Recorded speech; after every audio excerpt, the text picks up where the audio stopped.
vjen një burr tek profeti alayhi salatu wassalam dhe i thot: "O i dërguari i Allahut, thot, më trego thot për fenë e Zotit, më trego për Islamin.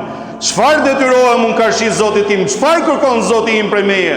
E i thot profeti alayhi salatu wassalam: "Zoti yt kërkon prej teje që të falësh për Allahun thot 5 vakte." Thot: "Po diçka tjetër?" Thot: "Jo, thot, kjo është detyrim vetëm nëse do të bësh diçka vullnetare."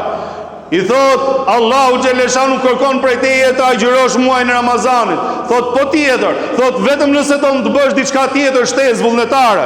Pastaj i tregon profeti alayhi salatu wasalam për zakatin. I thot: "Po tjetër?" "Jo, vetëm nëse do të bësh diçka ti vullnetare nga ana jote sadaka." I thot: "Pasha Allahun," thot, "betohem në Allahun," thot, "Wallahi la azidu ala hada wala anqusu abada." Asnjëherë thot, as kam për të shtu, edhe as nuk kam për të paksuar nga këto porosie dhe nga këto që kërkon Zoti im prej meje. E kur u largu ky burri, tha profeti alayhi salatu wasalam shokëve të tij: "Aflaha in sadak." Për Zotin tha, ka shpëtu nëse do t'i përmbahet këtyre që i ka kërkuar Allahu xhelle shanuhu.